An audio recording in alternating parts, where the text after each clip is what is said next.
वह टूटी फूटी आवाज में कहता है, मैं हार मानता हूं, और वहां से गायब हो जाता है। उसकी तलवार को स्टेज से बाहर फेंक दिया। क्या कोई निडर हारने वाला है जो आगे आकर आपके टीम लीडर चेन और उस बेवकूफ तेंदुए का बदला लेगा? तभी लिन ज़ेलुओ मास्क लगाकर 18 नंबर को प्रेस करता है और मुस्कुराते हुए वहां चला जाता है। शी जिंगशान को चुनौती देने की उसकी हिम्मत कैसे हुई? वह तो मौत को दावत दे रहा है। वह इस बहुप्रतीक्षित क्षेत्र में अलग दिखना चाहता था, लेकिन उसने गलत व्यक्ति को चुन लिया और खुद को अधिक आंकने लगा। ये वही था। उसने मीटिंग से ठीक पहले 20,000 स्वर्ण मुद्राओं का एक जुए का टिकट खरीदा था। इतना ही नहीं, उसके अंगरक्षक ने भी 20,000 स्वर्ण मुद्राओं का एक टिकट खरीदा था। हे भगवान, 40,000 स्वर्ण मुद्राएं! किसके पास इतने स्वर्ण मुद्राएं हो सकती हैं? क्या मुद्दा यह नहीं होना चाहिए कि उसने शी जिंगशान को चुनौती क्यों दी? अगर वह मारा गया तो कुछ भी नहीं बचेगा। गु चिंगफोंग ने जूली पर्ल स्वॉर्ड को बुला लिया। जिंगशान मुस्कुराते हुए कहता है, ऐसा लगता है कि मैं तुम्हारी हड्डियां एक एक करके तोड़ दूंगा। तभी आप यहां दिखावा करना बंद कर सकते हैं। और तभी उसने उसे मास्क को देख लिया, जिस मास्क को देखने से लोगों को डर लगने लगती है। उसे ऐसा लगने लगा उसके सामने कोई बहुत बड़ा डीमन आ गया है। वह डर के मारे धीरे धीरे स्टेज से पीछे गिरने ही वाला था। मैं अब और पीछे नहीं हट सकता। अगर मैं ऐसे ही चलता रहा तो शायद मेरी लड़ने की हिम्मत खत्म हो जाएगी। मैं हार जाऊंगा। Fight, roar. सामने की ओर अटैक करने के लिए भागा हैमर लिए काफी गुस्से में नजर आ रहा था। उसने जोरों से चिल्लाया, ब्लडी आर्मर। दर्शक भी काफी सीरियस देख रहे थे आगे क्या होने वाला है। उसके आ रहे अटैक को लिन ज़ेलुओ काफी आसानी के साथ रोक लिया और उसके वेपन को झटक दिया। हल्की सी ताकत के साथ वह हैमर काफी दूर जा गिरा। अब उसने अपने मुक्के के साथ ही चिल्लाते हुए आगे बढ़ा, तुम मौत की तलाश में हो। लेकिन अगले ही पल उसकी पूरी दुनिया काली हो गई। लिन ज़ेलुओ के तलवार के स्लैश की वजह से 4 टुकड़ों में कट चुका था। धड़ाम के साथ स्टेज में गिर गया। उसका चैप्टर क्लोज हो गया। भीड़ में सभी लोग चिल्लाने लगे। अचानक दर्शक काफी जोश में आ गए। ये तो नामुमकिन है, मैं शायद सपना देख रहा हूं। इतना ताकतवर इंसान पल भर में कैसे मारा जा सकता है? इतना बड़ा अंतर पैदा करने के लिए किसी को कितना मजबूत होना चाहिए? यह केवल एक करारी हार से भी अधिक है। दोनों पक्ष एक ही स्तर पर भी नहीं है। लुक क्विकली, उसकी बुनियादी जानकारी देखो। Basic information, nickname Yaji, occupation soldier, title unparalleled. मेरा नाम याजी है। जिस किसी ने भी हमारा अपमान किया मैं उसका बदला लूंगा। लीन ने सोचा, शी जिंगशान को हराने के बाद ये ज्यादा समय नहीं लगेगा जब कोई यह अनुमान लगा लेगा कि यह मैं ही हूं। मैं भी फैल कर सकता हूं। लगता है इसका असर मेरी उम्मीद से भी ज्यादा बुरा है। लगता है अगर मैं खुद थोड़ा एक्टिव हो जाऊं तो नतीजे मेरी उम्मीद से भी बेहतर आते हैं। ली परिवार, तैयार हो जाओ। मेरी बदले की आग अब तुम्हारे दरवाजे तक पहुंचने वाली है। ऊपर बैठे चीफ जू ने यह सब देखते हुए मन में सोचा, वाह, सच में ये तो बदले का बदला लेने वाला इंसान है। लगता है तीनों बड़े परिवारों के खिलाफ हमारी जीत की संभावना अब और बढ़ गई है। लोग आपस में बातें करने लगे। अरे सुना तुमने? अभी अभी स्टेडियम से खबर आई है, मेरा आइडल अब ली फैमिली के खिलाफ जाने वाला है। बकवास। मैं तो पहले ली फैमिली की भर्ती में जाने वाला था, अब तो बिल्कुल नहीं जाऊंगा। मैं भी नहीं जाऊंगा। आखिर ली फैमिली है क्या चीज? हमारे आइडल के सामने तो कुछ भी नहीं। या आज ही भगवान कृपा करें, आज मुझे 2 रेयर इक्विपमेंट जरूर मिले।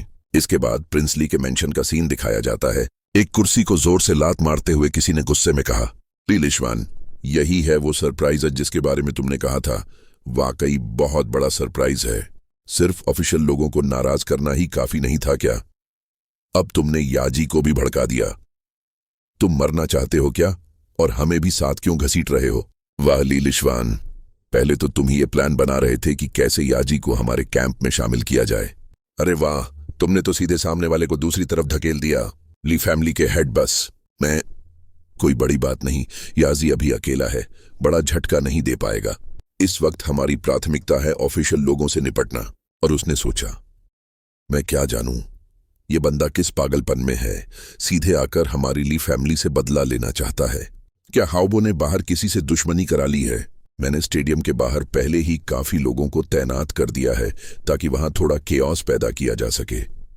जैसे ही प्रतियोगिता की शुरुआती राउंड खत्म होगी, हम तुरंत अपने लोगों को वापस बुलाकर तैयारियां शुरू कर देंगे।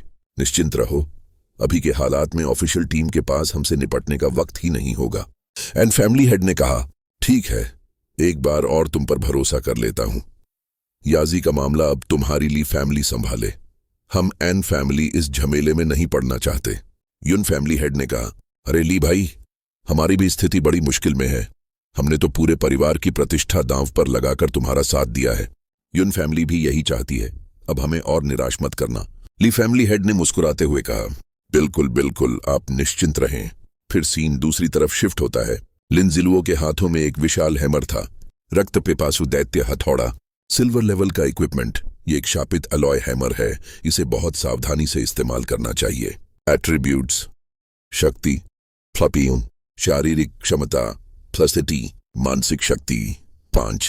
इसे जितनी देर तक हाथ में रखोगे मानसिक स्थिति उतनी अस्थिर होती जाएगी, यहां तक कि इंसान अपनी समझ खो देगा। एबिलिटीज: रक्त पिपासु ब्लड थर्स्ट। जब भी यह हथौड़ा किसी दुश्मन को मारता है तो इसकी सतह पर एक खूनी निशान जुड़ जाता है। हर निशान के साथ अटैक पावर 2% बढ़ जाती है और यह अधिकतम 15 बार तक स्टैक हो सकता है। कंडक्टिविटी: इस हथौड़े से किए गए किसी भी स्किल का पावर 20% तक बढ़ जाता है। यह तो बिल्कुल दाशा के लिए परफेक्ट है। Magic energy bracelet, silver level का इक्विपमेंट जो लगातार चार्ज होकर इस्तेमाल करने वाले की स्पिरिचुअल पावर को पुनः भर सकता है। एट्रीब्यूट्स: मानसिक शक्ति 3, वर्तमान में संचित ऊर्जा 20 से 100। Equipment category: magic energy series का हिस्सा।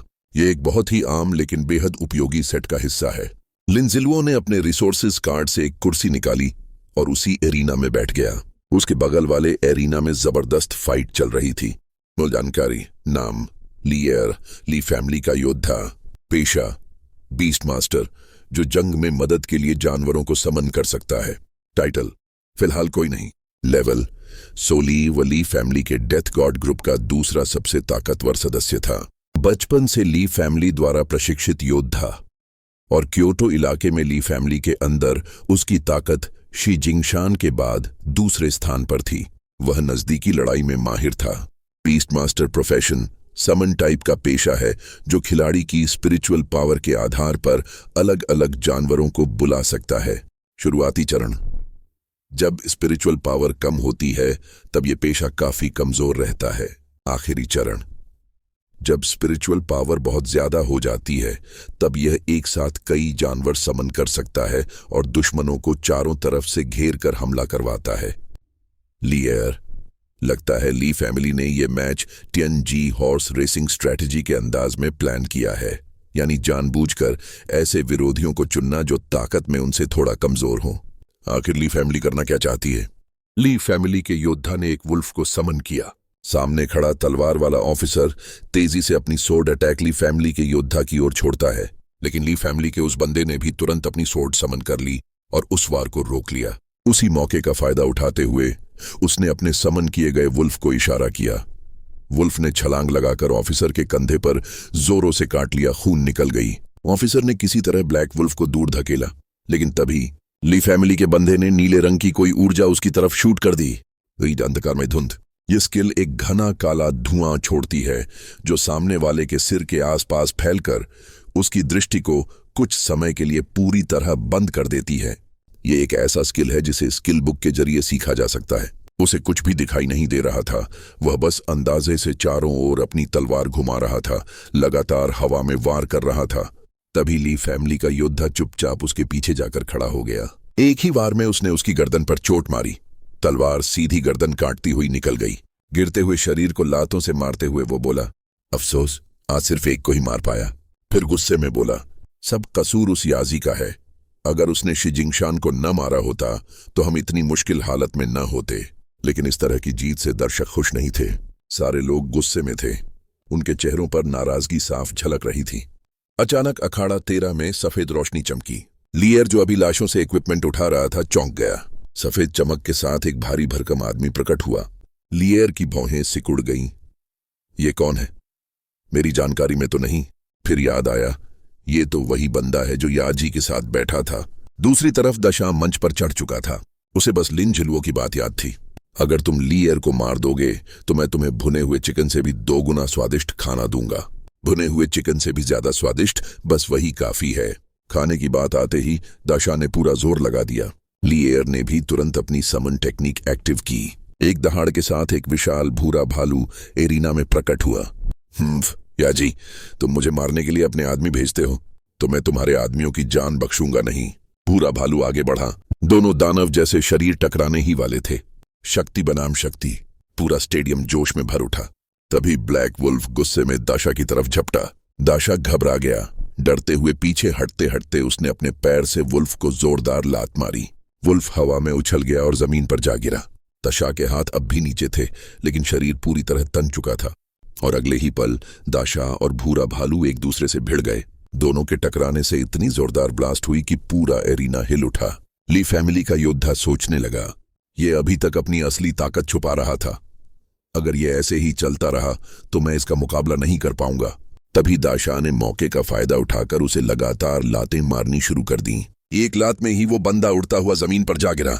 अब उसे समझ आ गया कि वो दाशा से जीत नहीं सकता, इसलिए उसने कांपते हुए सरेंडर पैनल खोला। Surrender, no yes. वो यस दबाने ही वाला था कि अचानक दाशा ने उसके हाथ पर अपने हैमर से वार कर दिया, इसलिए वो वहां से टेलीपोर्ट नहीं हो पाया। अगले ही पल दाशा ने उसका चैप्टर क्लोज कर दिया। लिन ज़िलुओ's कॉन्शियसनेस कंट्रोल एंडेड। पता चला लिन ज़िलुओ दाशा को कंट्रोल कर रहा था।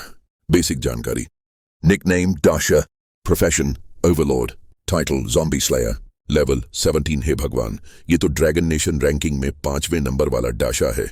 वाकई याजी बॉस कमाल के हैं।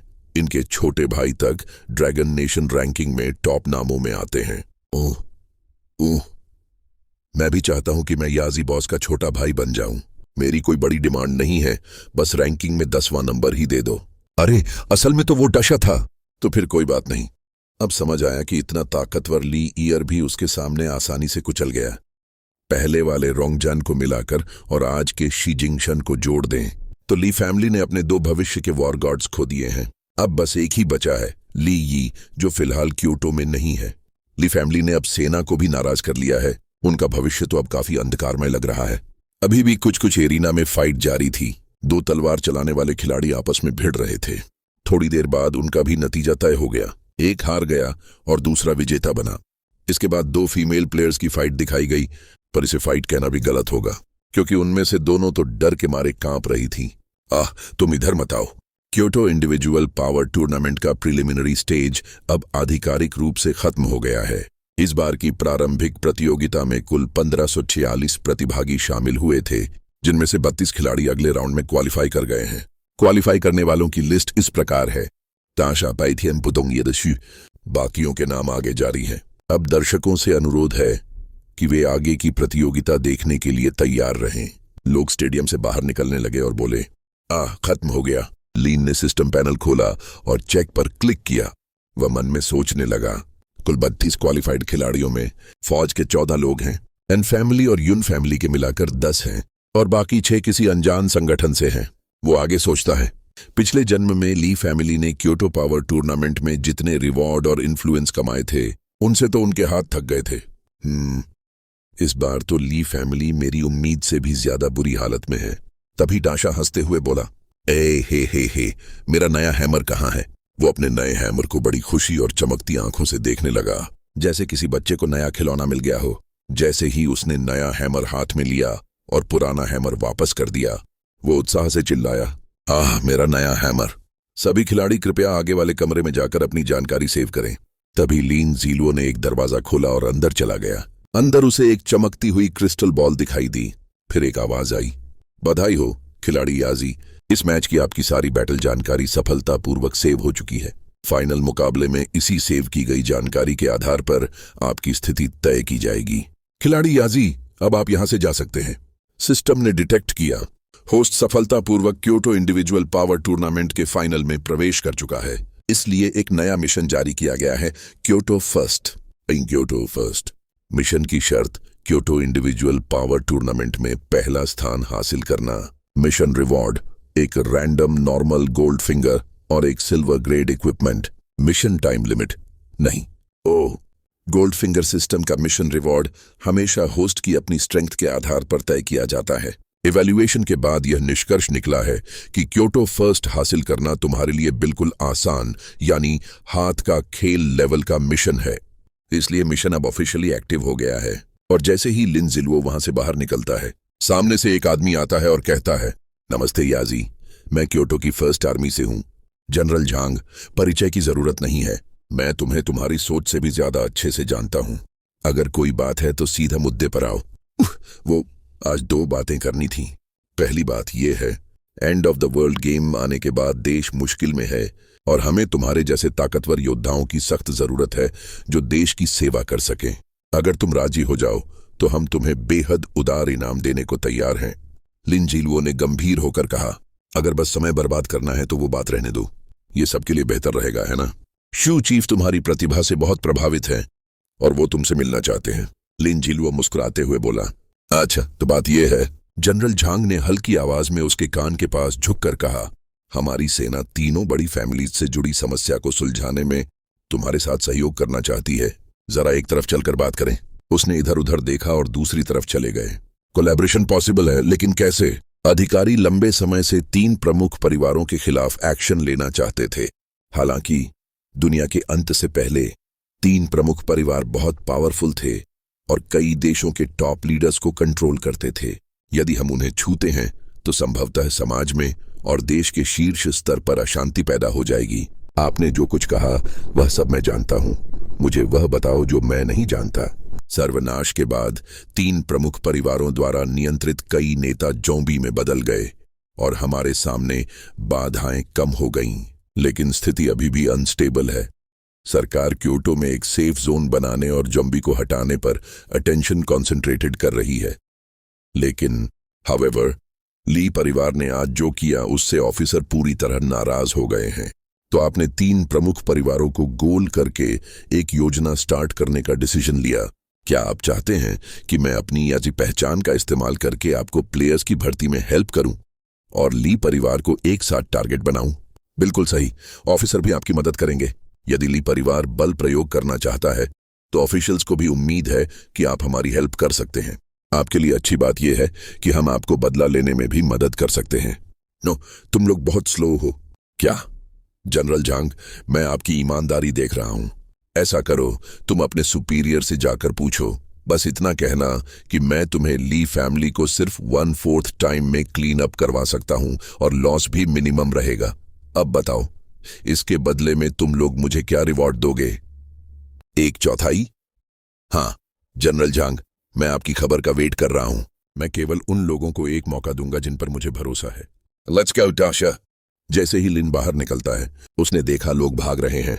इस सेफ एरिया के दक्षिण पूर्वी कोने में स्थित सिटी की दीवार ढह गई है और इसकी रक्षा के लिए बड़ी संख्या में पर्सनल की अर्जेंटली रिक्वायर्ड है। दक्षिण पूर्व दिशा से बड़ी संख्या में ज़ॉम्बी दौड़ते हुए आ रहे हैं। सभी को आगे बढ़कर ज़ॉम्बी को सेफ एरिया में घुसने से रोकना चाहिए। हर बार जब आप किसी ज़ॉम्बी को मारते हैं और अपना किल रिकॉर्ड दिखाते हैं तो आप उस ज़ॉम्बी को मारने से अर्जित सोने के सिक्कों का 50% एडिशनल कमीशन प्राप्त कर सकते हैं। जहां भी आप जा सकते हैं, यह सिक्के कमाने का एक शानदार अपॉर्चुनिटी है। तभी एक व्यक्ति को पकड़ लिया गया।